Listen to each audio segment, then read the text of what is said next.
웬 아줌마가 끼어들어.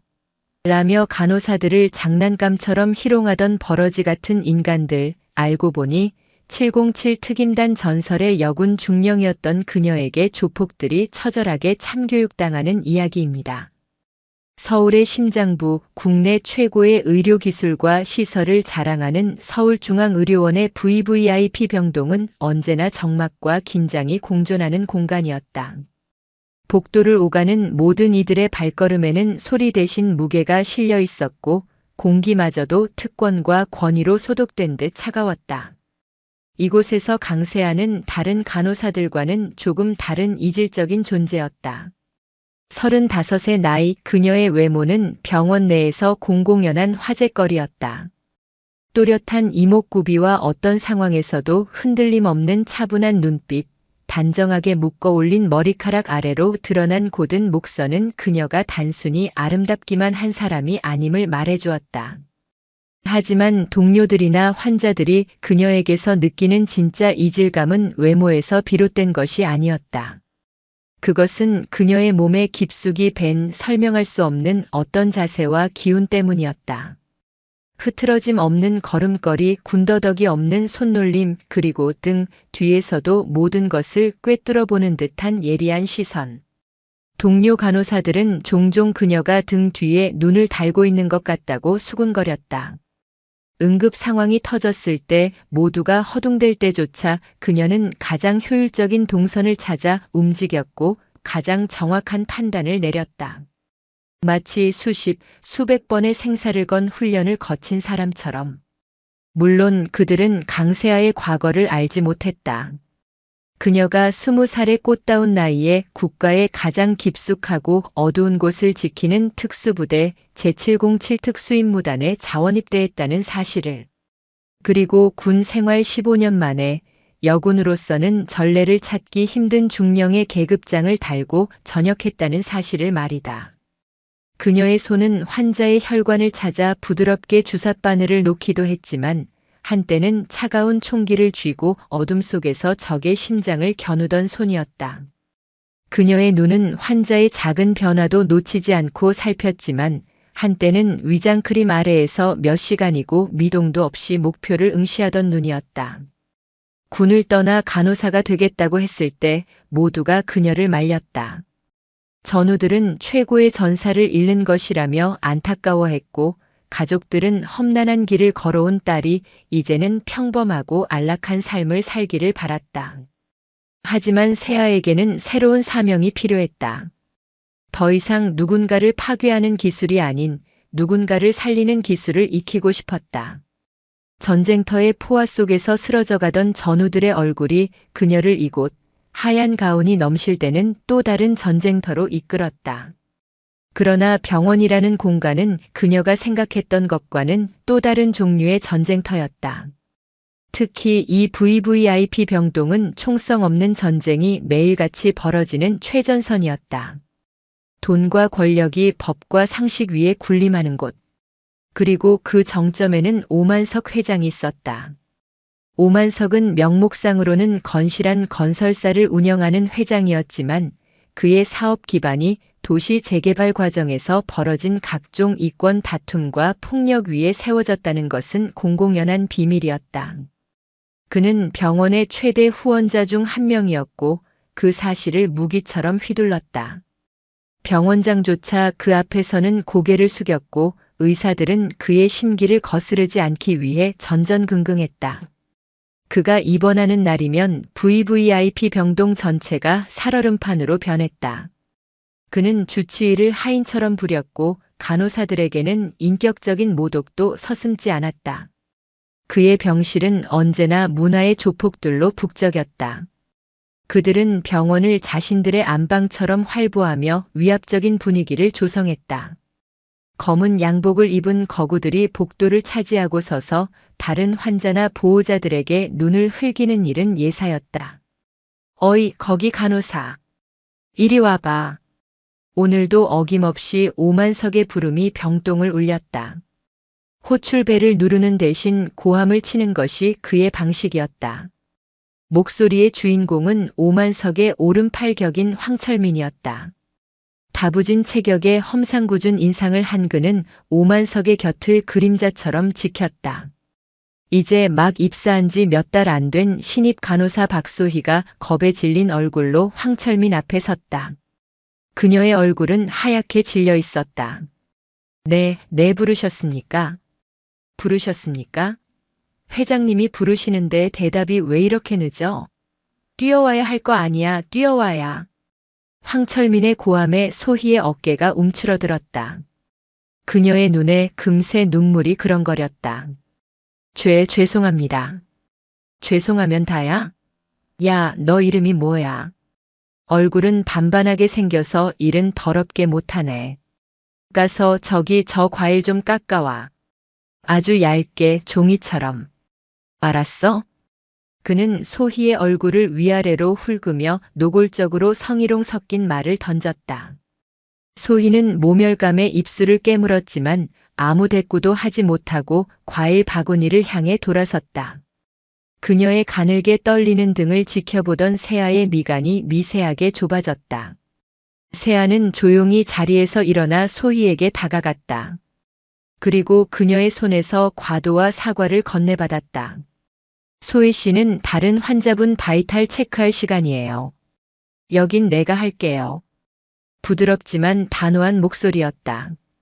소희는 고마움과 미안함이 뒤섞인 눈으로 세아를 바라보다가 황급히 고개를 숙이고 자리를 피했다. 세아는 조금의 동요도 없는 얼굴로 과일을 깎기 시작했다. 그녀의 손에서 과도질은 예술에 가까웠다. 사과 껍질은 끊어짐 없이 얇고 길게 이어져 나선형을 그리며 바닥으로 떨어졌다. 황철민은 그 모습이 흥미롭다는 듯 팔짱을 끼고 지켜봤다. 오, 저 아가씨는 손재주가 좀 있네. 이름이 뭐야? 침대에 누워 TV를 보던 오만석이 고개를 돌리며 물었다. 그의 목소리는 기름기가 잔뜩 낀 채 끈적거렸다. 세아는 마지막 껍질을 마저 깎아내고 정갈하게 조각낸 사과를 접시에 담아 오만석의 침대 옆 테이블에 놓았다. 간호사 강세아입니다.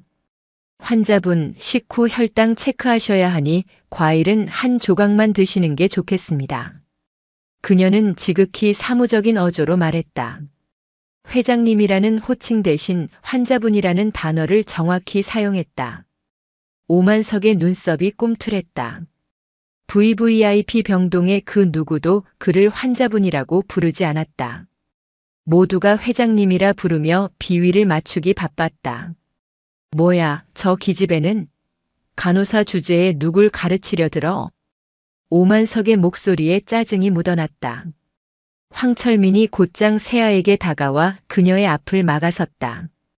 야, 너 지금 우리 회장님한테 말대꾸하는 거야? 여기가 어딘 줄 알고.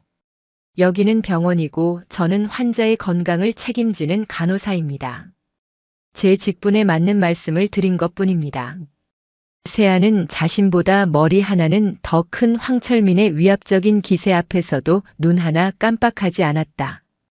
오히려 그녀의 차분한 시선이 황철민을 압도하는 듯한 기묘한 분위기가 형성되었다. 이게 진짜 말이 짧네. 너 이 바닥에서 일하기 싫어? 황철민의 손이 세아의 어깨를 향해 뻗어나오는 순간이었다. 몸에 손대지 마시죠. 세아의 목소리는 얼음장처럼 차가웠다. 짧고 단호한 그 한마디에 황철민의 손이 공중에서 우뚝 멈췄다. 단순한 경고가 아니었다. 그 목소리에는 수많은 위협을 겪고 이겨낸 자만이 가질 수 있는 서늘한 무게감이 실려 있었다. 황철민은 자신도 모르게 마른 침을 삼켰다. 여자의 눈빛이라고는 믿을 수 없는, 깊이를 알 수 없는 심연과 마주한 기분이었다. 오만석은 그 광경을 보고 되레 흥미가 동한 듯 껄껄 웃었다. 허허, 저거 물건이네. 보통 내기가 아니야. 야, 철민아. 냅둬라. 재밌는 장난감이 들어온 것 같으니. 그는 세아를 위아래로 훑으며 음흉한 미소를 지었다. 세아는 그의 시선을 피하지 않고 정면으로 마주했다. 그 눈빛은 나는 당신의 장난감이 아니다라고 똑똑히 말하고 있었다. 그날 이후 오만석과 그의 무리들의 갑질과 희롱은 더욱 노골적으로 세아를 향했다. 그들은 세아를 굴복시키는 것을 새로운 유희로 삼는 듯 했다. 하지만 세아는 언제나 기계처럼 정확하고 감정 없이 그들을 대했다. 그녀의 침묵은 순종이 아닌 폭풍전야의 고요함과 같다는 사실을 그들은 아직 깨닫지 못하고 있었다.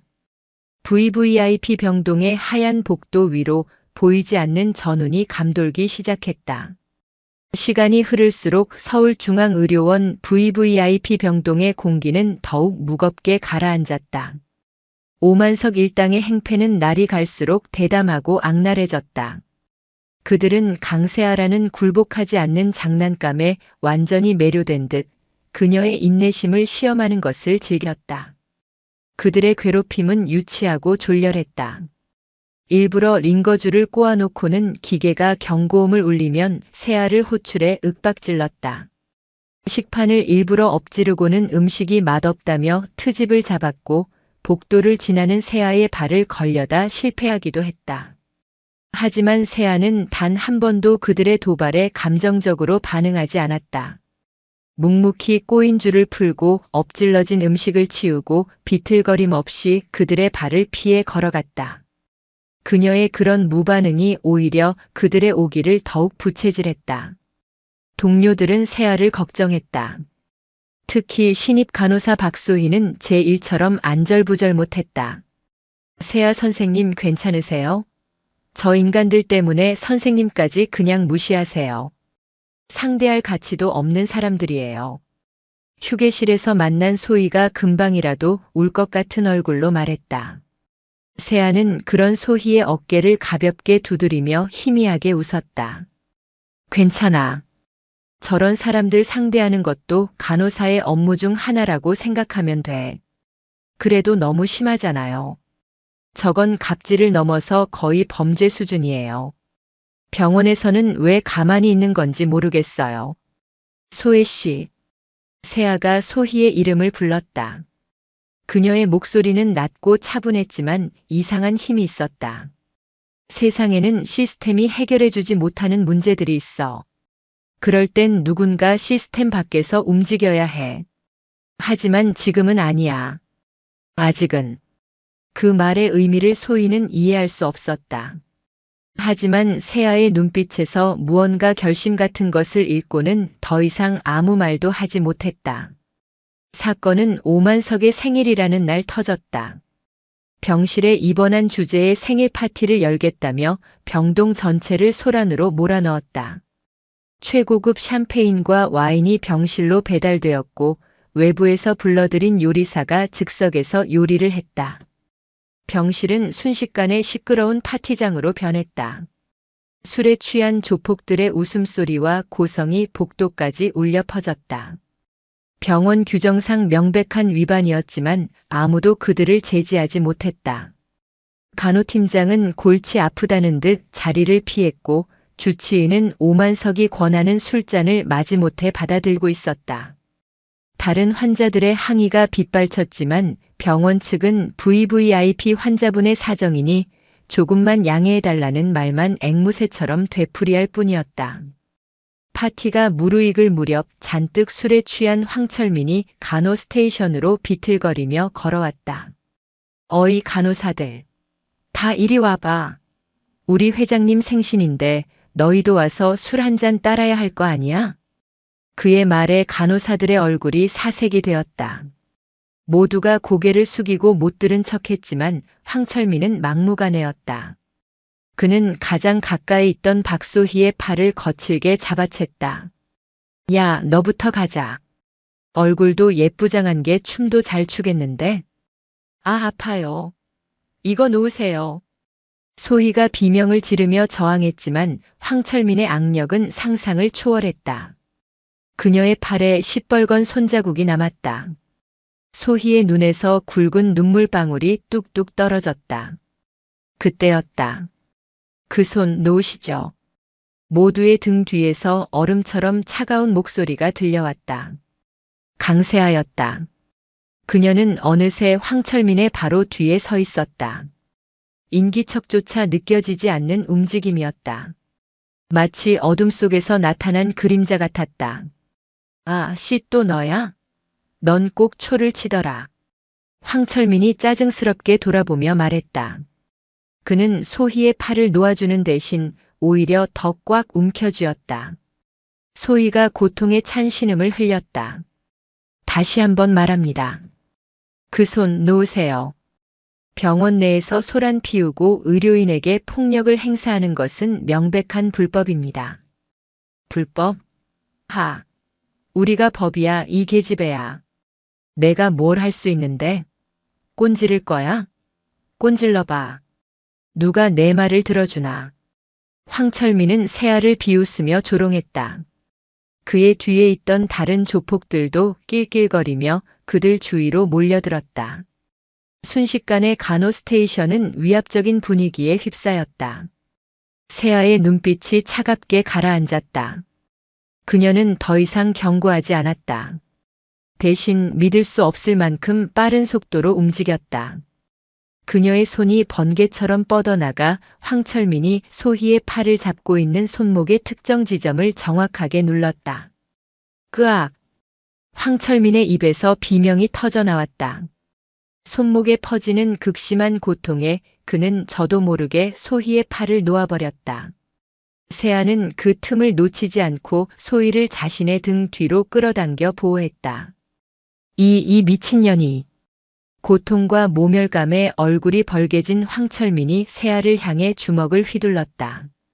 술에 취해 둔탁했지만 일반 여성이 맞았다면 중상을 입을 만한 위력이었다. 하지만 세아는 그 주먹을 너무나도 손쉽게 피했다. 그녀는 상체만 살짝 비틀었을 뿐인데 황철민의 주먹은 허공을 갈랐다. 중심을 잃고 비틀거리는 황철민의 옆구리로 세아의 손날이 파고들었다. 퍽 하는 둔탁한 소리와 함께 황철민은 억소리를 내며 바닥에 쓰러져 나뒹굴었다. 순식간에 벌어진 일이었다. 동료 조폭들은 물론 지켜보던 간호사들조차 무슨 일이 일어났는지 제대로 인식하지 못했다. 그저 거구의 황철민이 가녀린 간호사에게 단 2번의 움직임으로 제압당했다는 사실만이 눈앞에 펼쳐져 있었다. 뭐 하는 거야, 이 새끼들아. 전혀 안 잡고. 병실 문 앞에서 이 광경을 지켜보던 오만석이 버럭 소리를 질렀다. 그제야 정신을 차린 조폭들이 일제히 세아에게 달려들었다. 선생님 피하세요. 소희가 절규했지만 세아는 피할 생각이 전혀 없어 보였다.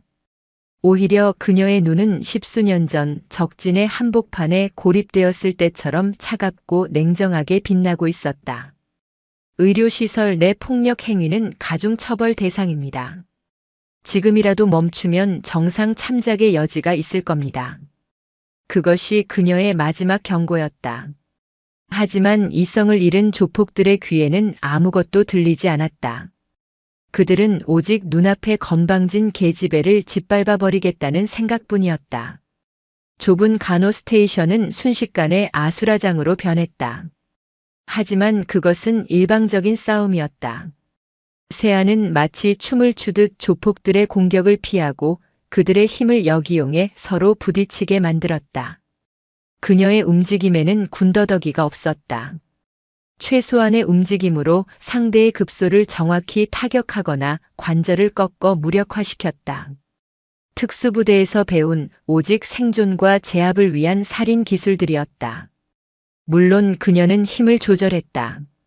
그들의 목숨을 빼앗을 생각은 없었지만 다시는 다른 사람을 괴롭힐 수 없을 정도의 고통은 새겨줄 생각이었다. 몇 분도 채 지나지 않아 건장한 체격의 조폭 5~6명이 바닥에 쓰러져 신음하고 있었다. 누구는 팔이, 누구는 다리가 기괴한 각도로 꺾여 있었다. 세아는 흐트러짐 없는 자세로 그들 한가운데에 서 있었다. 하얀 간호사복에는 먼지 하나 묻어 있지 않았다. 그녀는 천천히 고개를 돌려 충격과 분노로 온몸을 떨고 있는 오만석을 바라보았다. 환자분, 이제 파티는 끝났습니다. 그녀의 목소리는 조용했지만 VVIP 병동 전체를 지배하는 듯한 서늘한 힘을 담고 있었다. 강세아 한 사람에 의해 VVIP 병동이 완전히 제압당한 그 순간 시간은 잠시 멈춘 듯 했다. 바닥에 쓰러져 신음하는 조폭들과 경악으로 굳어버린 병원 직원들, 그리고 모든 상황의 중심에 선 세아의 모습은 비현실적인 그림과도 같았다. 가장 먼저 정적을 깬 것은 오만석의 이성을 잃은 고함이었다. 경비 어딨어? 당장 이 미친년을 끌어내. 그의 외침에 뒤늦게 달려온 병원 보안팀 직원들이 눈앞의 광경에 입을 떡 벌렸다. 그들은 상황 파악이 되지 않는 듯 우왕좌왕했다.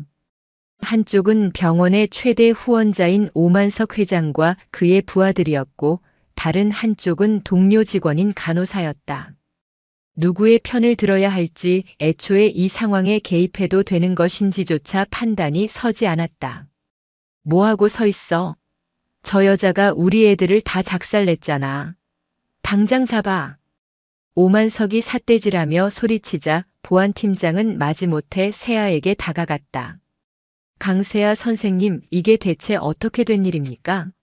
일단 진정하시고 저희와 함께 가주시죠. 세아는 아무런 저항 없이 순순히 고개를 끄덕였다. 그녀의 임무는 끝났기 때문이었다. 이미 그녀의 손을 떠난 공은 이제 병원이라는 시스템으로 넘어가 있었다.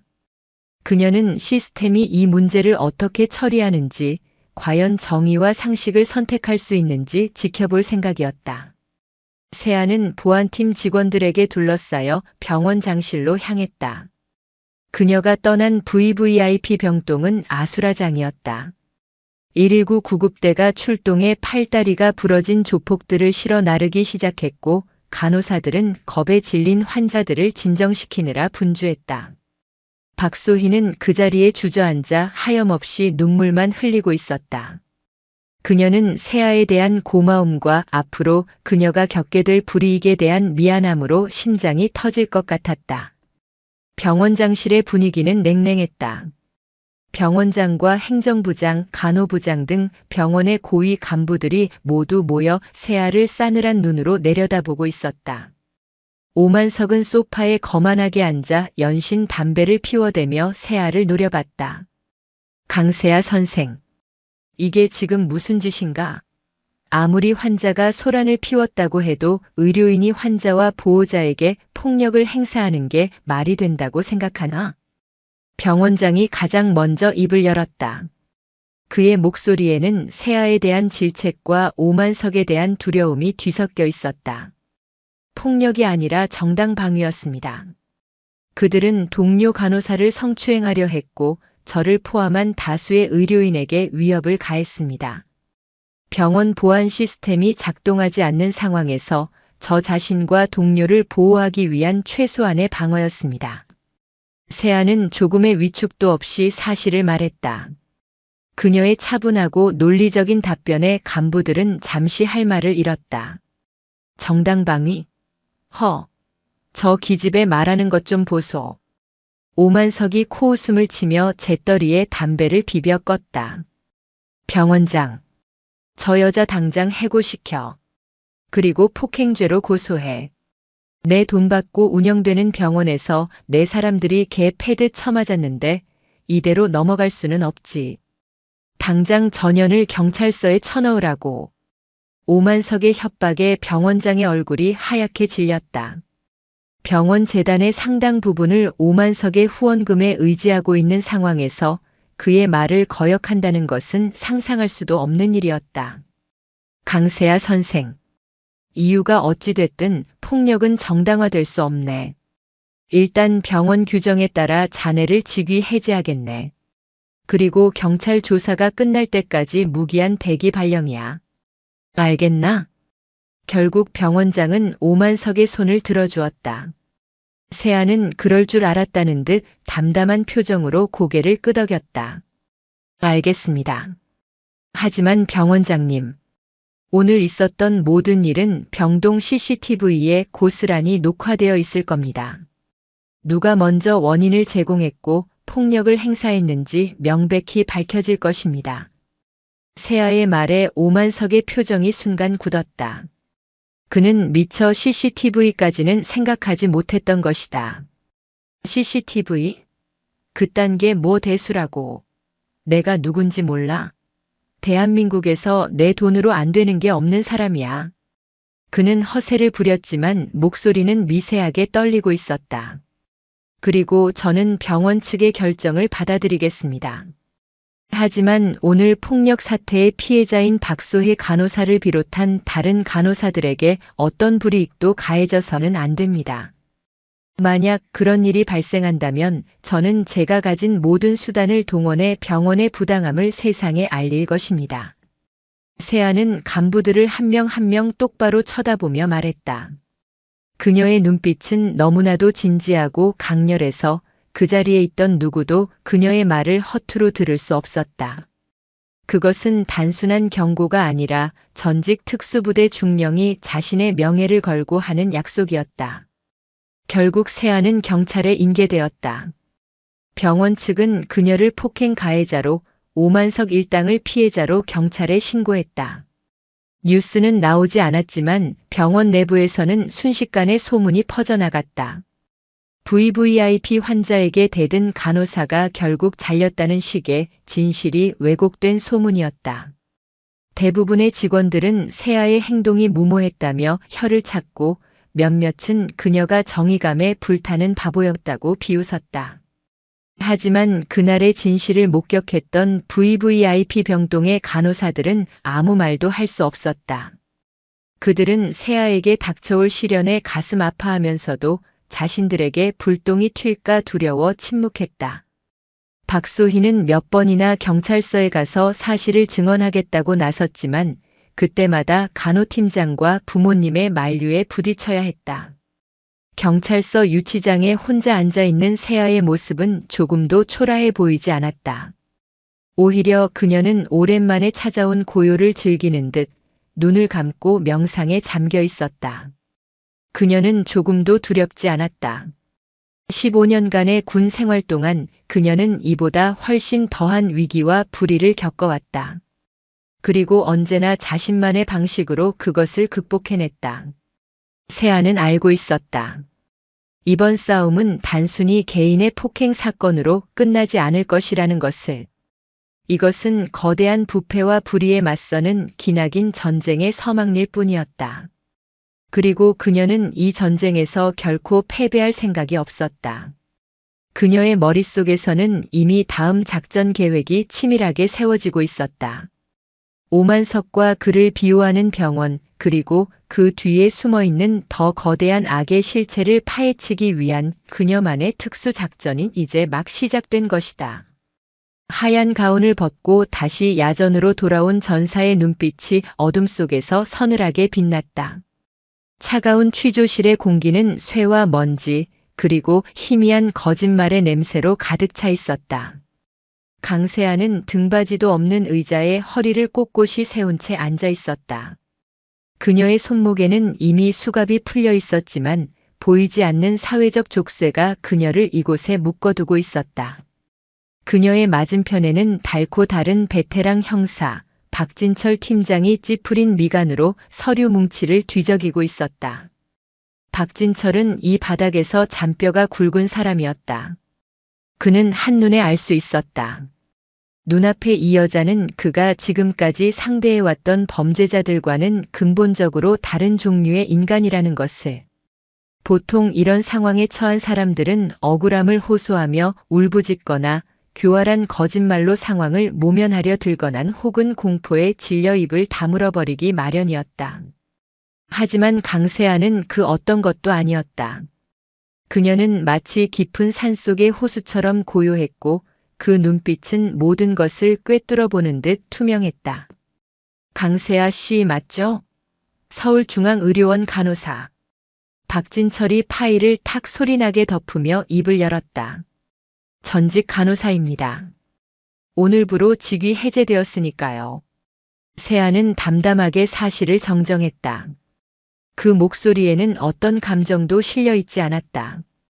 피해자 아니 오만석 회장 측 진술에 따르면 강세아 씨가 일방적으로 폭력을 행사했다고 합니다. 병원 파티를 방해하고 아무런 이유 없이 오 회장의 수행원 6명에게 중상을 입혔다고요. 동의합니까? 동의하지 않습니다. 세아는 즉답했다. 그들은 동료 간호사를 성추행하려 했고 이를 저지하는 과정에서 제게 먼저 위협을 가했습니다. 저는 저와 동료를 보호하기 위해 최소한의 물리력을 사용했을 뿐입니다. 그들이 입은 부상은 그들의 공격적인 행동에 대한 자연스러운 결과입니다. 최소한의 물리력이라 여기 진단서들을 보면 이야기가 좀 다른데요.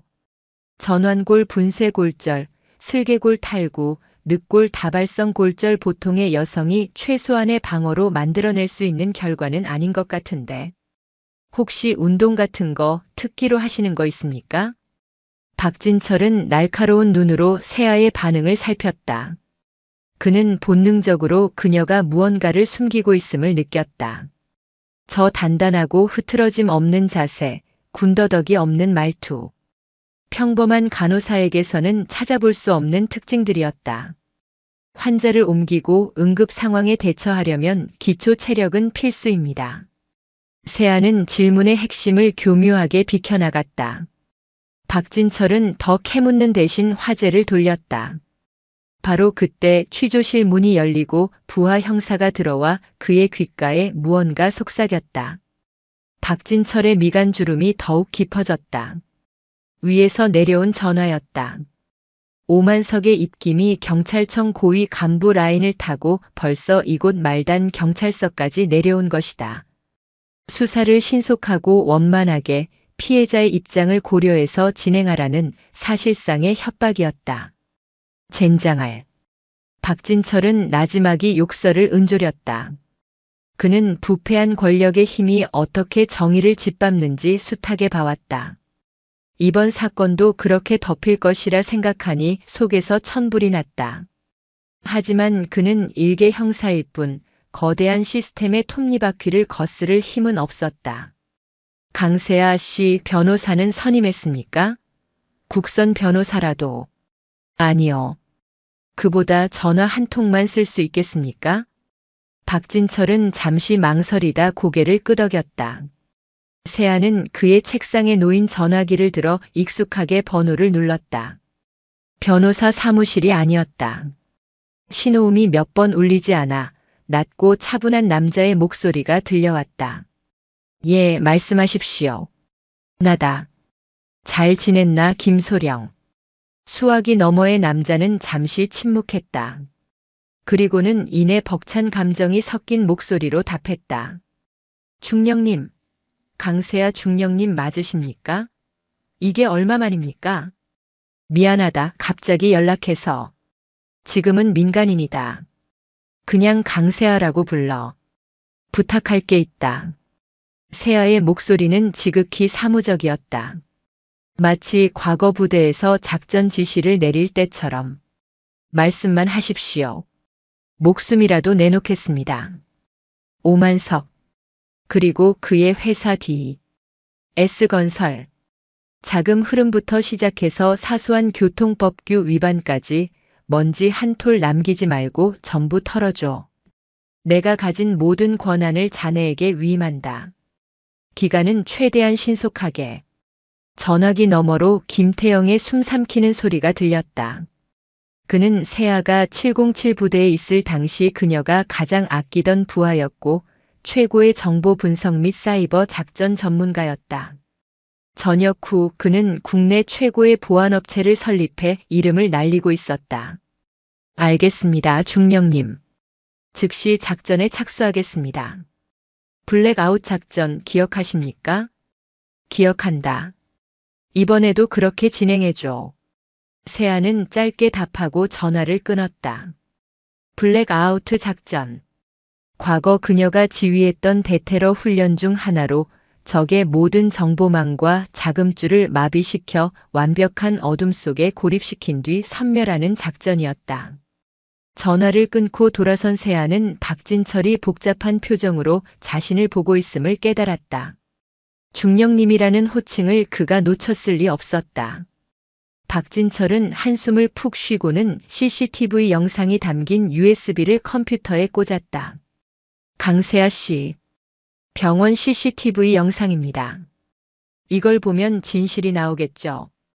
영상은 세아의 말대로였다.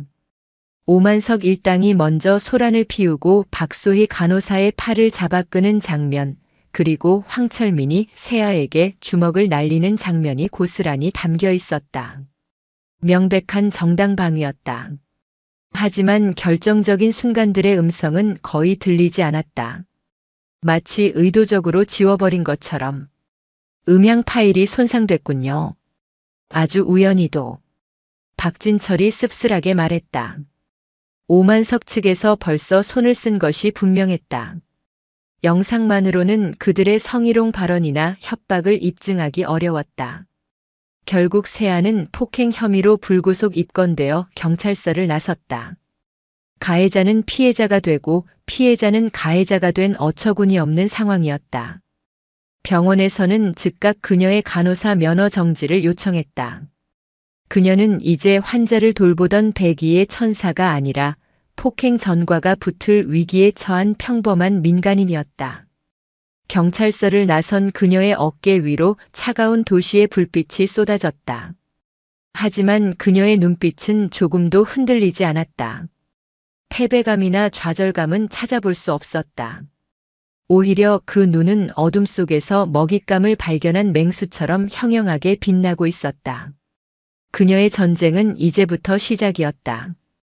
법과 시스템이라는 밝은 무대 위에서의 싸움은 끝났다. 이제 그녀는 자신이 가장 잘 아는 무대, 법의 손길이 닿지 않는 어둠의 세계로 직접 뛰어들 참이었다.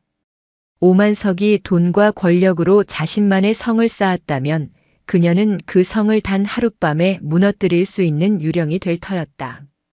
강세아의 집은 서울의 오래된 동네 한편에 자리한 작은 오피스텔이었다. 현관문을 열고 들어서자마지 바깥 세상의 소음과는 단절된 그녀만의 요새가 모습을 드러냈다.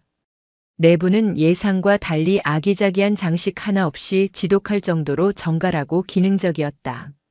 한쪽 벽면은 책으로 가득 차 있었는데 간호학 서적보다는 전술, 전략, 심리학에 관한 책들이 대부분이었다. 거실 중앙에는 소파 대신 샌드백이 걸려 있었고 한쪽 구석에는 각종 운동기구들이 가지런히 정돈되어 있었다. 이곳은 평범한 간호사의 집이 아니라 언제든 다시 전장으로 나갈 준비가 된 전사의 막사와도 같았다. 샤워를 마친 그녀는 젖은 머리를 수건으로 감싼 채 컴퓨터 앞에 앉았다. 화면에는 블랙아웃 작전 진행 상황을 알리는 보안 채널이 열려 있었다. 김태영의 보고가 실시간으로 올라오고 있었다. S건설, 표면상으로는 건실한 중견 건설사. 그러나 최근 몇 년간 수주한 대규모 관급 공사들의 계약 과정이 불투명. 다수의 유령 회사를 이용한 자금 세탁 정황 포착. 자금 추적 개시. 오만석 전과 십수범.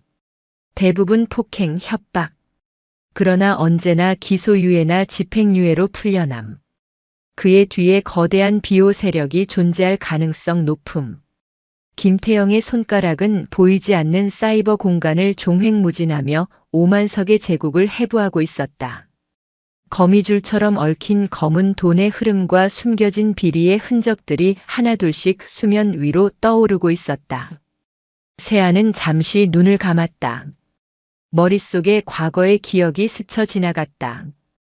흙먼지와 화약 냄새가 진동하던 이국의 땅.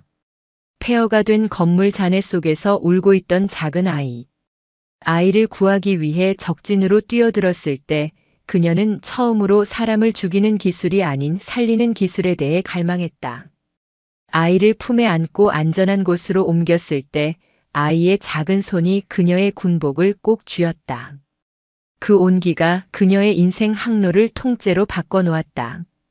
그녀는 더 이상 국가의 이름으로 누군가를 파괴하는 도구가 되기를 원치 않았다. 한 사람의 생명이라도 더 구하는 그런 삶을 살고 싶었다. 그래서 군복을 벗고 가운을 입었다. 하지만 세상은 그녀가 생각했던 것만큼 단순하지 않았다. 총과 포탄이 없는 이곳에도 사람의 영혼을 파괴하는 또 다른 종류의 폭력이 만연했다. 그리고 그 폭력 앞에서 시스템은 너무나도 무력했다. 바로 그때 병원에서 한 통의 전화가 걸려왔다. 박소희였다. 그녀는 울먹이는 목소리로 그간의 소식을 전했다. 세아가 떠난 뒤 오만석의 행패가 더욱 심해졌다는 것. 그날의 진실을 알고 있는 간호사들은 모두 협박을 받거나 부당한 인사조치를 당했다는 것. 소의 자신도 가장 힘들다는 응급중환자실로 발령이 났다고 했다. 선생님 죄송해요. 제가 너무 무서워서 아무 말도 못했어요. 선생님을 위해 증언해 드려야 하는데 정말 죄송해요. 소의 씨 잘못이 아니야. 세아는 차분하게 그녀를 위로했다. 두려운 건 당연한 거야. 나 때문에 더 힘들어져서 미안해. 하지만 약속할게. 이 모든 걸 제자리로 돌려놓을 거라고. 전화를 끄는 세아의 눈빛이 칼날처럼 날카로워졌다. 오만석은 선을 넘었다. 단순히 그녀를 공격한 것을 넘어 그녀가 지키고자 했던 약한 이들을 건드렸다. 그것은 세아에게 있어 용납할 수 없는 일이었다. 그녀는 더 이상 컴퓨터 앞에 앉아 기다리고만 있을 수 없었다. 그녀는 직접 움직여야 했다. 세아는 검은색 운동복으로 갈아입고 머리를 단단히 묶어 올렸다. 그리고 작은 배낭에 몇 가지 장비들을 챙겨 넣었다. 그녀는 이제 간호사 강세아가 아닌 707 특수임무단 고스트 작전팀의 팀장 강세아 중령으로 돌아가고 있었다. 밤의 어둠을 틈타 그녀는 DS-건설 사옥 주변을 정찰하기 시작했다. 건물의 구조, CCTV의 위치와 사각지대, 경비 인력의 교대 시간과 동선을 꼼꼼히 확인했다. 그녀의 머릿속에서는 이미 3차원 지도가 그려지고 있었다. 며칠 밤낮으로 이어진 그녀의 정찰은 한치의 오차도 없는 작전 계획으로 완성되었다. 한편 김태영의 사이버 작전은 결정적인 성과를 거두고 있었다. 결정적 증거 발견. DS-건설과 최근 파산한 미래저축은행 사이에 거액의 불법 대출 및 비자금 조성 정황 포착. 이 자금이 유력 정치인 문성준 의원에게 흘러들어간 흔적 발견. 모든 기록이 담긴 비밀 장부가 존재할 것으로 추정됨.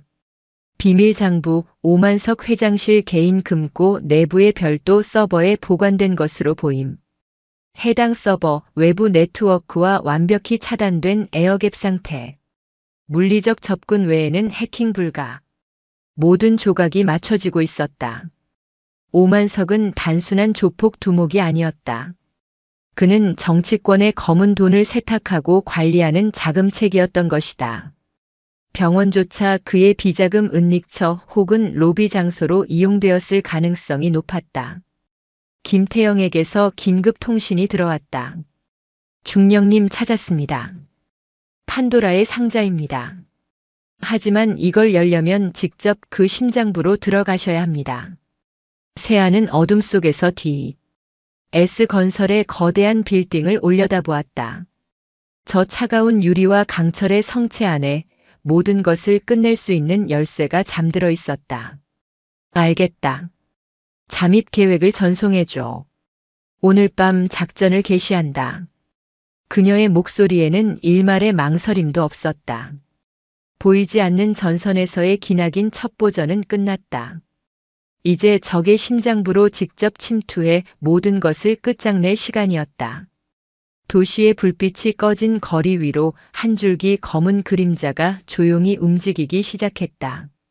도시는 깊은 잠에 빠져 있었지만 DS-건설 사옥은 인공적인 빛을 내뿜으며 깨어 있었다. 칠흑 같은 밤하늘을 배경으로 그 거대한 건물은 마치 탐욕으로 가득 찬 괴물의 눈처럼 번뜩였다. 강세아는 빌딩 건너편 옥상에서 그 모습을 조용히 응시했다. 그녀의 몸에 꼭 맞는 검은색 작전복은 어둠과 하나가 된 듯 했고 귀에 꽂힌 초소형 무전기에서는 김태영의 차분한 목소리가 흘러나오고 있었다. 중령님, 5분 후 경비 시스템의 정기 점검 시간입니다. 제가 시스템에 개입해 점검 시간을 15분으로 늘려놓겠습니다. 그 안에 모든 것을 끝내셔야 합니다. 15분 후에는 모든 것이 원상복구되고 침입 경보가 울리게 됩니다. 15분이면 충분하다. 세아는 짧게 답하며 마지막으로 장비를 점검했다. 등에는 얇은 와이어와 각종 잠입 도구가 든 작은 가방이 매달려 있었다. 그녀의 눈은 이미 목표 지점인 최상층, 오만석의 집무실 창문을 향해 있었다. 321 지금입니다. 모든 CCTV와 열 감지 센서, 레이저 감지망을 비활성화합니다. 행운을 빕니다, 중령님.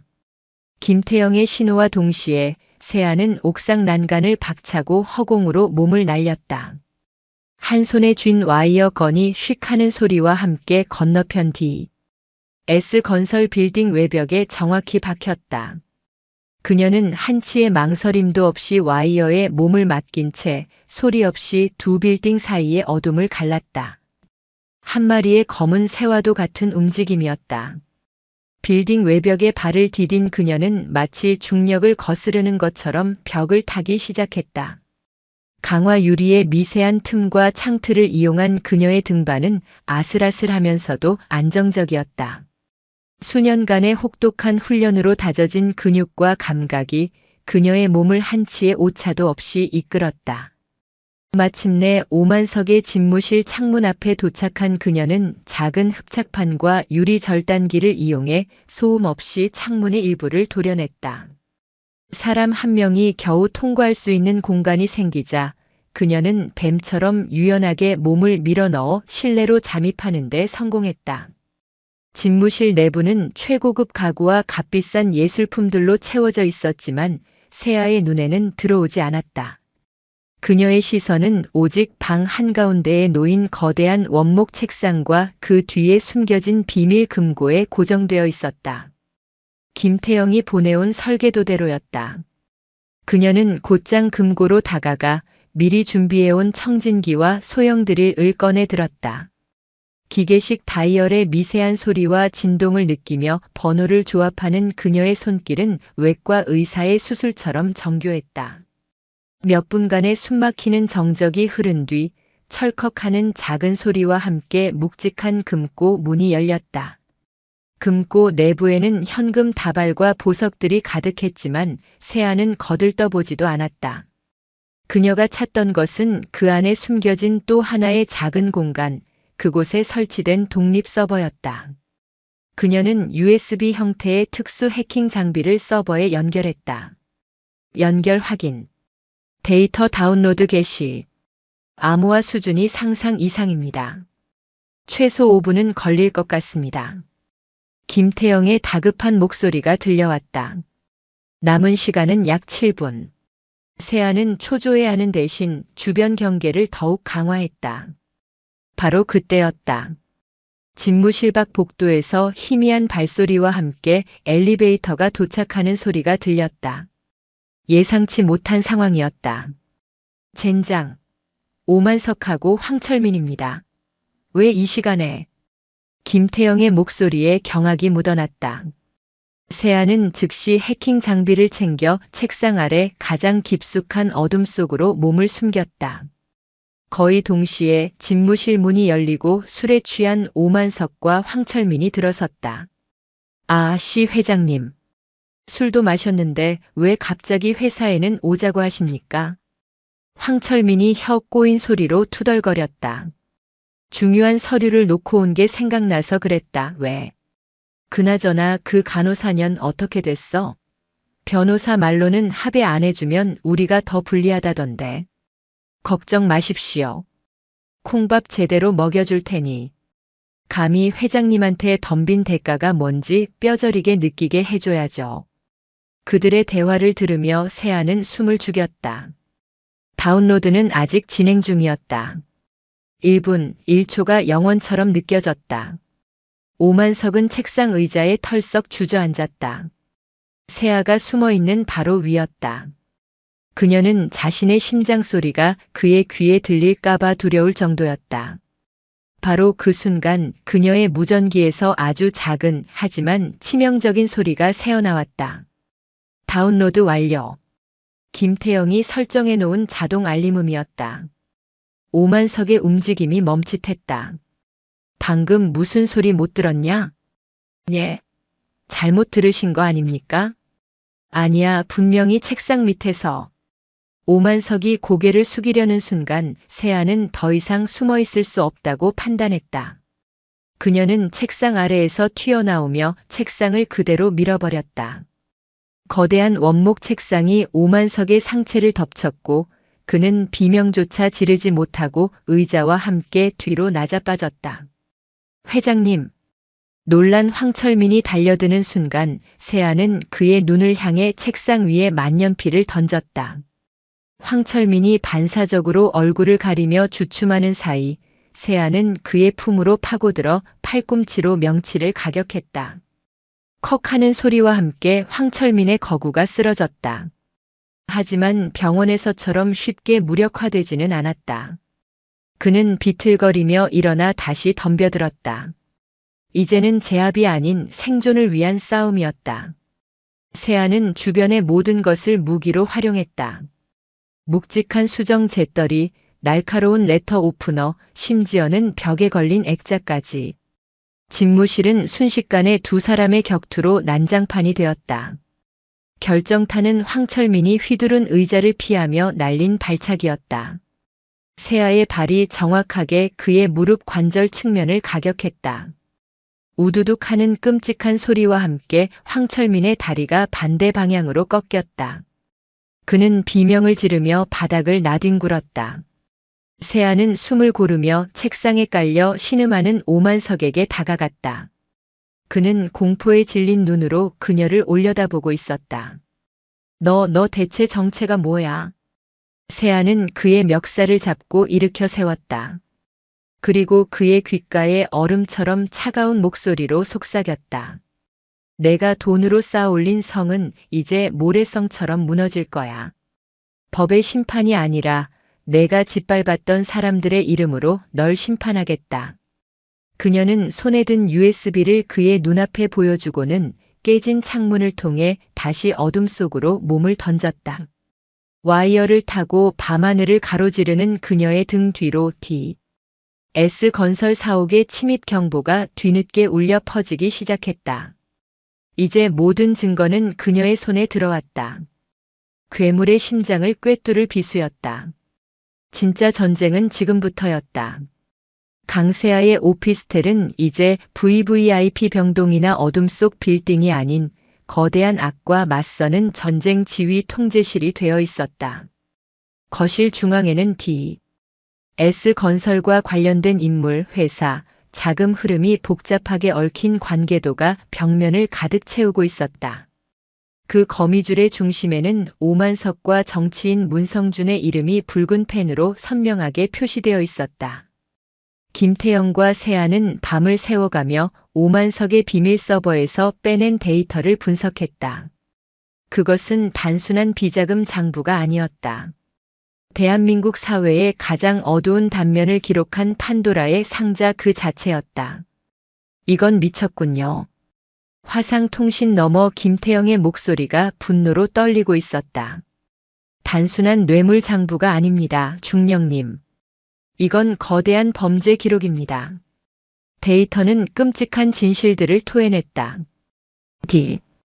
S건설이 수주한 서민 아파트와 다리 건설의 기준치 미달의 불량 골재가 사용된 기록, 그로 인해 발생한 안전진단 보고서가 돈으로 매수되어 조작된 증거 공사 과정에서 나온 유독성 폐기물을 지정된 장소가 아닌 상수원 보호구역, 인근 야산에 불법으로 매립한 정황, 그리고 이 모든 비리를 덮기 위해 정관계, 법조계, 언론계에 살포된 검은 돈의 상세 내역까지. 장부에는 날짜와 시간, 장소, 전달된 금액, 심지어는 돈을 받은 사람들의 약점까지 꼼꼼하게 기록되어 있었다. 특히 세아의 눈길을 사로잡은 것은 몇 해 전 발생했던 한 다리의 붕괴 사고 기록이었다. 당시 수십 명의 사상자를 낸 대형 참사였지만 원인은 운전자의 과실과 예측 불가능한 천재지변으로 결론 났었다. 하지만 장부는 그 다리 역시 S건설이 부실 시공했으며 사고의 진실이 돈과 권력의 힘으로 어떻게 은폐되었는지를 똑똑히 보여주고 있었다. 스쳐 지나갔던 뉴스의 한 장면이 희생자들의 얼굴이 세아의 머릿속을 스치며 심장을 찔렀다. 그녀가 병원에서 구하고자 했던 생명들이 바로 저들의 탐욕 때문에 길 위에서 허망하게 쓰러져 갔던 것이다. 이걸 그냥 경찰에 넘길 수는 없다. 세아가 단호하게 말했다. 이 정도 규모의 스캔들이라면 경찰 내부에도 깊숙이 연루된 자들이 있을 것이 분명했다. 어설프게 증거를 넘겼다가는 꼬리 자르기를 당하거나 최악의 경우 증거 자체가 사라져버릴 수도 있었다. 동의합니다. 이 정도면 우리가 상대해야 할 것은 오만석 개인이 아니라 이 나라에 기생하는 거대한 암덩어리입니다. 전공법으로는 승산이 없습니다. 김태영의 분석은 냉철했다. 그들은 전략을 세워야 했다. 거대한 성벽을 정면으로 부수는 것이 아니라 가장 약한 고리부터 하나씩 끊어내 연쇄적으로 무너뜨리는 전략.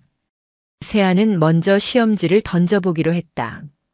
그녀는 거미줄처럼 얽힌 관계도 속에서 비교적 말단에 속하면서도 양심의 가책을 느낄 가능성이 있어 보이는 인물을 골라냈다. 그리고 그 인물과 연결된 가장 확실한 물증 하나를 선택했다. 그녀는 대포폰을 이용해 한 통의 문자를 보냈다. 수신인은 베테랑 형사 박진철이었다. 박진철 팀장님. 정의에 대한 당신의 의지를 시험해보고 싶군요. 경기도 광주시 오포읍산 71번지. D. S건설이 유독성 폐기물을 불법 매립한 장소입니다. 그곳을 파보면 당신이 쫓는 사건의 본질을 보게 될 겁니다. K.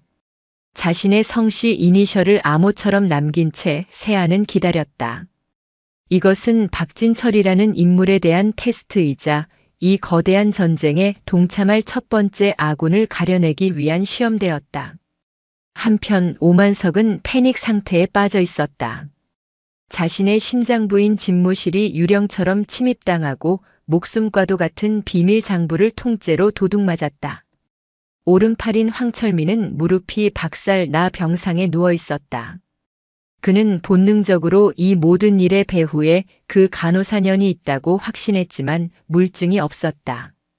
그녀의 집을 찾아가 족치려 했지만 이미 경찰에 신고된 폭행 사건의 가해자로 지목된 그가 또다시 그녀 주변에 나타나는 것은 위험한 일이었다. 그는 지하 세계에 손을 뻗었다. 국내 최대의 흥신소와 조폭 조직에 거액의 돈을 뿌리며 강세아의 뒷조사와 행방을 수소문했다. 어떤 방법을 써서라도 그녀를 찾아내 산채로 내 앞에 데려와. 그의 명령은 섬뜩했다. 도시의 어두운 그림자들이 조용히 강세아를 향해 움직이기 시작했다. 며칠 후 박진철 형사에게서 답이 왔다. 그는 세아가 알려준 대포폰으로 전화를 걸어왔다. 그의 목소리는 잔뜩 잠겨 있었고 극도의 흥분과 분노가 뒤섞여 있었다. 당신 대체 누구요? 그는 세아가 알려준 장소에서 중장비를 동원해 땅을 파헤쳤고 그곳에서 쏟아져 나오는 수백 개의 폐기물 드럼통을 발견했다. 언론에는 보도되지 않았지만 주변 토양과 지하수는 이미 심각하게 오염된 상태였다. 작은 제보 하나가 거대한 환경 재앙의 실체를 드러낸 것이다. 내가 누군지는 중요하지 않습니다. 중요한 건 박 팀장님이 무엇을 받고 앞으로 무엇을 할 것인지입니다. 세아는 차갑게 말했다. 이야기를 들어보겠습니다. 잠시 침묵하던 박진철이 마침내 결심한 듯 말했다. 그의 목소리에는 비장함이 서려 있었다. 단 얼굴을 보고 이야기해야겠습니다. 어디서 만나면 되겠습니까? 첫 번째 시험은 통과였다. 이제 세아는 믿을 수 있는 아군과 함께 괴물의 심장을 향한 첫 번째 칼을 뽑아들 준비를 마쳤다. 그녀는 한강변의 인적 드문 낚시터를 약속 장소로 정했다. 거대한 반격의 서막이 고요한 강물 위로 떠오르고 있었다. 밤이 내린 한강은 도시의 소음을 삼킨 채 고요히 흐르고 있었다. 인적이 드문 낚시터 한편 강세아는 낚싯대를 들이운 채 물결을 응시하고 있었다. 그녀의 모습은 영락없는 평범한 강태공이었지만 고도로 발달된 감각은 반경 수백 미터 안의 모든 움직임을 예민하게 포착하고 있었다. 약속된 시간이 되자 낡은 승용차 한 대가 다가와 멈춰 섰고 차에서 내린 박진철 형사가 조심스럽게 그녀에게 다가왔다. K씨라고 불러야 하나 아니면 강세아 씨라고 해야 하나. 박진철은 세아의 옆에 서서 물었다. 그는 이미 그녀의 군 경력에 대해 희미하게나마 눈치채고 있었다. 평범한 간호사가 그런 격투술과 담력을 가질 수는 없었다. 여기서는 그냥 동지라고 부르시죠. 세아는 고개를 돌리지 않은 채 말했다. 그녀는 박진철의 표정과 호흡, 미세한 몸짓을 통해 그의 진정성을 가늠하고 있었다. 특수부대에서 배운 인간 심리 분석 기술이었다. 다행히 그의 눈에는 정의감과 함께 거대한 진실 앞에서 느끼는 두려움과 책임감이 공존하고 있었다. 그는 믿을 만했다. 세아는 그에게 모든 것을 보여주지는 않았다. 하지만 오만석과 D.S.건설의 비리가 담긴 증거의 일부, 특히 서민 아파트 부실 공사와 관련된 자료를 건넸다. 이 자료만으로도 오만석을 구속할 수 있어. 당장 검찰에 넘깁시다. 박진철이 흥분해서 말했지만 세아는 고개를 저었다. 상처 입은 맹수는 더 위험합니다. 오만석 하나를 구속하는 게 목표가 아닙니다. 그의 뒤에 있는 문성준 의원, 그리고 그와 연결된 부패한 권력의 뿌리까지 통째로 뽑아내야 합니다. 그러려면 경찰이나 검찰이 아닌 다른 힘이 필요합니다. 다른 힘이라니 대체 뭘 어쩔 생각이요? 세상의 모든 권력이 두려워하는 단 하나의 힘. 바로 여론입니다. 세아의 계획은 대담하고 치밀했다. 오만석의 범죄를 한 번에 터뜨리는 것이 아니라 마치 연탄을 날리듯 단계적으로 폭로하여 여론을 들끓게 만들고 그 힘으로 부패한 시스템이 스스로 정화작용을 하도록 압박하는 것이었다. 그러기 위해서는 신뢰할 수 있고 권력에 휘둘리지 않을 언론인이 필요했다. 김태영의 정보망이 다시 가동되었다. 그들의 레이더에 한 명의 인물이 포착되었다. 이예린 기자. 그녀는 대형 방송사 소속으로 재벌가의 비리를 파헤치다 부당하게 해고당한 뒤 동료 몇 명과 함께 작은 독립 언론사를 차려 탐사 보도를 이어가고 있는 인물이었다. 그녀는 굶을지언정 진실을 타협하지 않는 기자로 정평이 나 있었다. 세아는 이예린 기자에게 익명으로 접촉했다. 처음에는 또 다른 음해성 제보라고 생각했던 이예린은 세아가 보내온 D.S.건설의 내부 자료 샘플을 보고 경악했다. 그것은 조작하거나 꾸며낼 수 없는 진짜 정보의 냄새를 풍기고 있었다. 그녀는 제보자의 요구대로 극도의 보안을 유지한 채 독자적인 검증과 취재에 착수했다. 한편 병원에서는 세아의 빈자리가 만든 공포가 더욱 짙어지고 있었다. 오만석은 강세아의 행방에 대한 단서를 찾기 위해 박소희를 집요하게 괴롭혔다. 그는 소희를 자신의 병실로 따로 불러내 회유하고 협박했다. 박소의 간호사랬지? 그 강세아라는 년 어디 있는지 알지? 솔직히 말하면 너는 앞으로 편하게 살게 해줄 수 있어. 하지만 입 다물고 있으면 내 간호사 인생, 여기서 끝나는 건 물론이고 아주 험한 꼴을 보게 될 거야. 궁지에 몰린 쥐는 고양이를 문다고 했던가. 반복되는 협박 속에서 소희는 두려움에 떠는 대신 세아가 보여주었던 용기를 떠올렸다. 그녀는 떨리는 손으로 휴대폰 녹음 버튼을 몰래 눌렀다. 오만석의 협박과 그 과정에서 그가 무심코 내뱉은 자신의 범죄 행각에 대한 암시들이 고스란히 녹음되고 있었다. 그리고 마침내 역공의 첫 번째 불꽃이 터져 올랐다.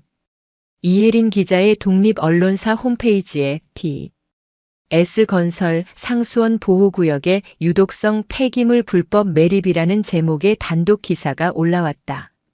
기사는 세아가 제공한 자료와 박진철이 현장에서 확보한 증거, 그리고 이혜린 기자의 치밀한 취재가 더해져 완벽한 논리를 갖추고 있었다. 처음에는 작은 파문이었다.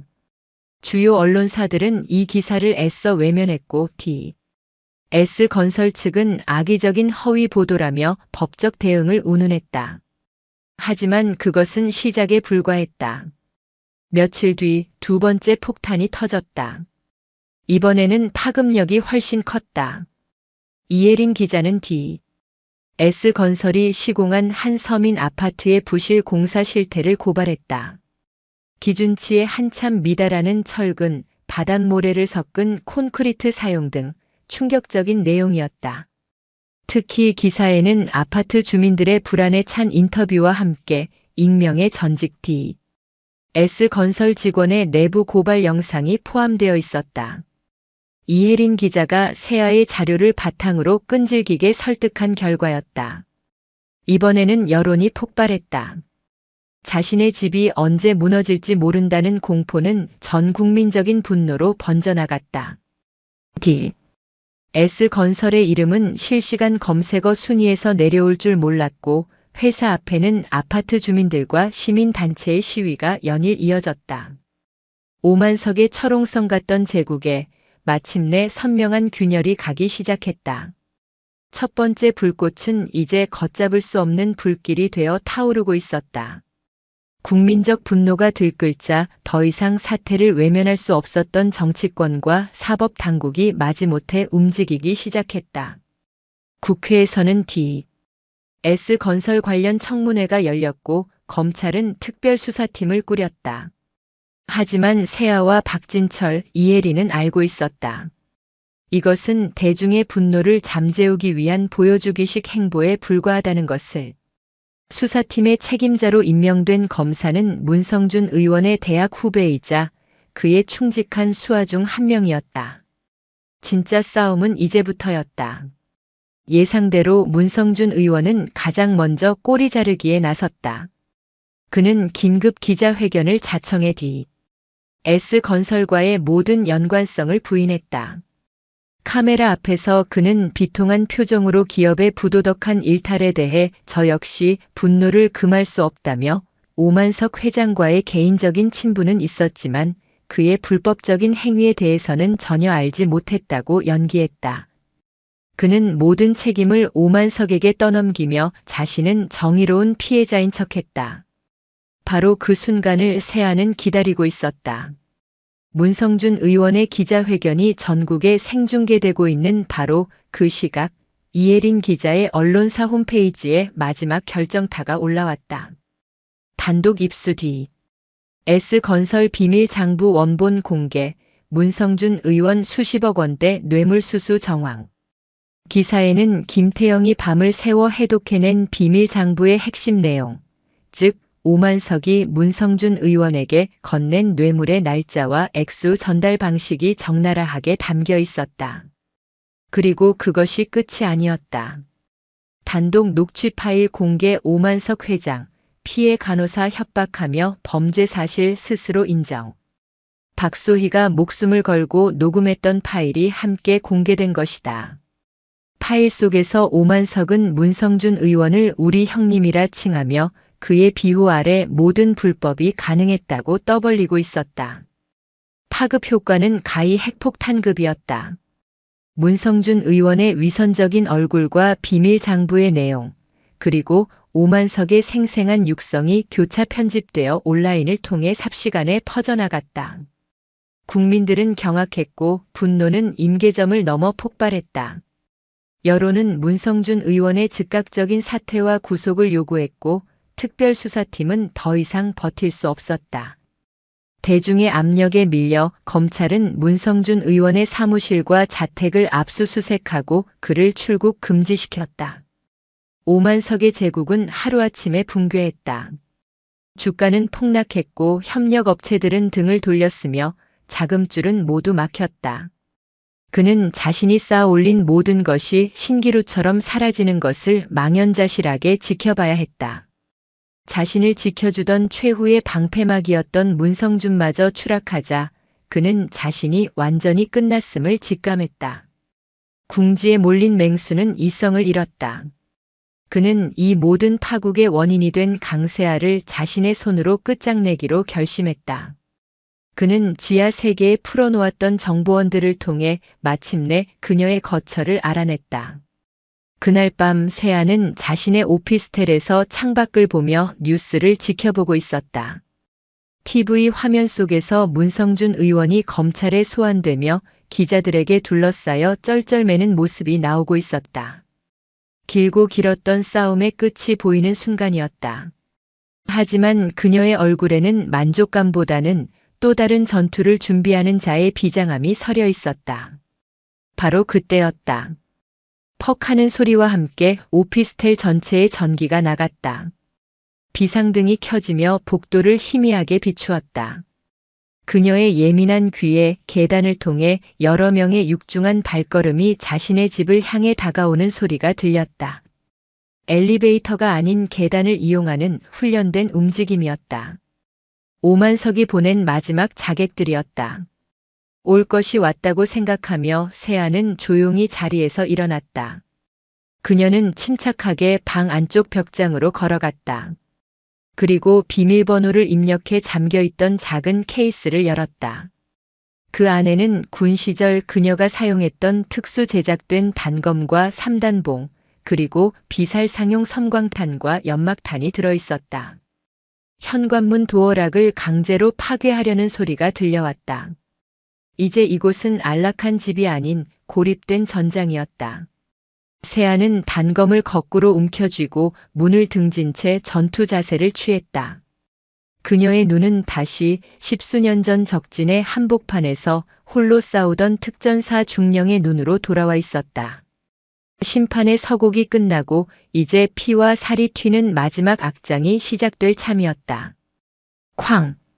금속이 찢어지는 파열음과 함께 현관문이 안쪽으로 찌그러지며 열렸다. 어둠 속에서 성난 들소처럼 씩씩거리는 거친 숨소리와 함께 4개의 그림자가 좁은 오피스텔 안으로 쏟아져 들어왔다. 오만석이 마지막으로 긁어모은 가장 독하고 질긴 족속들이었다. 그들의 손에는 날카롭게 빛나는 회칼과 묵직한 쇠 파이프가 들려 있었다. 하지만 그들을 맞이한 것은 겁에 질린 여자의 비명이 아닌 완전한 정적과 어둠뿐이었다. 비상등마저 꺼져버린 실내는 한치 앞도 보이지 않는 심연과도 같았다. 찾아. 구석구석 뒤져서 그녀를 찾아내. 선두에 선 남자가 신경질적으로 소리쳤다. 바로 그 순간 방 안쪽에서 핑하는 작은 소리와 함께 무언가 굴러오는 소리가 들렸다. 그들이 미처 반응하기도 전에 작은 원통에서 터져나온 섬광이 시야를 온통 새하얗게 불태웠다. 크악! 내 눈. 고막을 찢는 이명과 함께 찾아온 일시적인 실명 상태. 훈련되지 않은 자들에게 섬광탄은 공포 그 자체였다. 그들이 비틀거리며 허우적대는 사이 또 다른 원통이 굴러와 바닥을 뒹굴었다. 이번에는 섬광이 아니었다. 짙고 매캐한 연기가 순식간에 방 안을 가득 채우기 시작했다. 이제 오피스텔은 어둠과 연기로 가득 찬 강세아만의 사냥터로 변했다. 그녀는 연기 속에 몸을 숨긴 채 소리 없이 움직이는 유령이 되었다. 방향 감각을 잃고 콜록거리는 괴한들의 등 뒤로 죽음의 그림자가 소리 없이 다가섰다. 첫 번째 남자가 목덜미에 느껴지는 서늘한 감각에 미쳐 비명을 지르기도 전에 세아의 팔꿈치가 그의 관자놀이를 정확하게 가격했다. 둔탁한 소리와 함께 거구가 소리 없이 쓰러졌다. 두 번째 남자가 동료의 부재를 깨닫고 돌아보는 순간 세아는 이미 그의 아래에 있었다. 그녀의 손에 들린 단검 손잡이가 그의 무릎 뒤 오금을 강타했고 중심을 잃고 앞으로 고꾸라지는 그의 턱을 발뒤꿈치로 걷어차 의식을 끊어버렸다. 어딨어? 이년아 어딨는 거야? 남은 2명은 극도의 공포에 사로잡혀 쇠 파이프를 마구잡이로 휘둘렀다. 하지만 그들의 공격은 짙은 연기 속에서 허공만 가를 뿐이었다. 세아는 그들의 움직임과 호흡 소리만으로 위치를 정확히 파악하고 있었다. 그녀는 주방 쪽으로 소리 없이 이동한 뒤 일부러 냄비 하나를 바닥에 떨어뜨렸다. 쨍그랑. 소리가 난 쪽으로 2 남자가 반사적으로 돌아보며 달려드는 순간 세아는 이미 그들의 반대편 등 뒤에 있었다. 그녀는 한 손으로 한 명의 목을 감아 조르면서 다른 손에 든 3단봉으로 나머지 한 명의 손목을 후려쳤다. 딱 하는 뼈 부러지는 소리와 함께 쇠 파이프가 바닥에 떨어졌고 남자의 입에서 고통에 찬 비명이 터져나왔다. 세아는 목이 졸린 채 버둥거리는 남자를 그대로 방패 삼아 손목이 부러진 남자의 복부를 걷어찼다. 그리고 마지막으로 기절한 남자를 바닥에 내려놓았다. 모든 상황이 정리되기까지는 채 1분도 걸리지 않았다. 연기가 서서히 거치자 처참하게 널브러진 거구들 한가운데에 세아가 상처 하나 없이 서 있었다. 바로 그때 깨진 문틈으로 마지막 인물이 비틀거리며 들어섰다. 모든 것을 잃은 자의 광기가 번뜩이는 눈, 바로 오만석이었다. 그의 손에는 공사장에서나 쓸 법한 녹슨 쇠꼬챙이가 들려 있었다. 내년이었어, 역시 내년이었어. 그는 이성을 잃고 세아에게 달려들었다. 하지만 그의 공격은 필사적이었을 뿐 아무런 위협도 되지 못했다. 세아는 그의 손목을 가볍게 잡아채 비틀었다. 우두둑 소리와 함께 그의 팔이 부러졌고 쇠꼬챙이가 힘없이 바닥에 떨어졌다. 끄악! 오만석은 비명을 지르며 바닥을 나뒹굴었다. 세아는 싸늘한 눈으로 그를 내려다보았다. 한때 대한민국을 주무르던 거대 권력자는 이제 제 한 몸 가누지 못하는 비참한 모습으로 그녀의 발밑에 쓰러져 있었다. 그녀는 그를 끝장낼 수 있었지만 그러지 않았다. 그녀의 심판은 죽음이 아니었다. 살아남아서 자신이 저지른 모든 죄의 대가를 치르고 자신이 짓밟았던 사람들의 고통을 평생 곱씹게 만드는 것. 그것이 강세아의 방식이었다. 마치 연극의 마지막을 알리듯 아파트 단지 아래에서 요란한 경찰 사이렌 소리가 울려 퍼지기 시작했다. 김태영이 세아의 집에 설치해둔 비상 신호를 받고 박진철 형사가 팀을 이끌고 달려온 것이었다. 모든 것이 끝났다. 몇 달의 시간이 흘렀다. 대한민국은 강세아가 터뜨린 판도라의 상자로 인해 거대한 격변을 겪었다. 오만석과 문성준 의원을 필두로 수십 명의 정재계 인사들과 부패한 공무원들이 줄줄이 구속되었다. 세간을 떠들썩하게 한 재판에서 오만석은 무기징역을, 문성준은 수십 년의 징역형을 선고받았다. 강세아는 익명의 제보자 K로 남아 세상의 스포트라이트를 피했다. 그녀의 정체는 박진철, 이혜린, 김태영, 그리고 몇몇 고위 관계자들만이 아는 비밀이 되었다. 박진철 형사는 이번 사건을 해결한 공로로 특별 승진했고 이혜린 기자의 작은 언론사는 대한민국에서 가장 신뢰받는 탐사보도 전문 매체로 우뚝 섰다. 세아는 교도소의 병동을 찾았다. 황철민을 만나기 위해서였다. 무릎 수술을 받았지만 평생 다리를 절게 된 그는 모든 것을 잃고 완전히 무너져 있었다. 왜 왔어? 비웃으러 왔나? 그가 쉰 목소리로 물었다. 아니요. 당신이 버린 인생을 한 번쯤은 돌아보길 바라서 왔습니다. 세아는 담담하게 말했다. 진정한 힘은 누군가를 짓밟고 군림하는 데서 나오는 게 아닙니다. 약한 사람을 지키고 잘못된 것을 바로잡으려는 용기에서 나오는 겁니다. 당신은 그 힘을 평생 가져본 적이 없는 어쩌면 가장 약한 사람이었습니다. 그녀의 말은 비수처럼 황철민의 가슴에 박혔다. 그는 고개를 숙인 채 아무 말도 하지 못했다.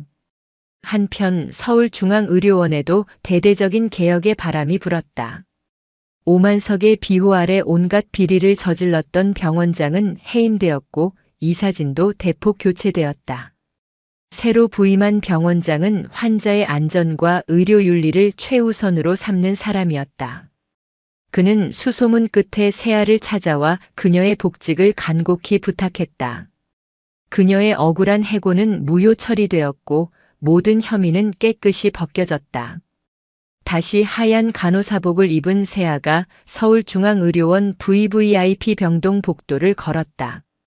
예전의 살벌하고 위압적인 분위기는 사라지고 평온하고 안정된 공기가 병동을 감싸고 있었다.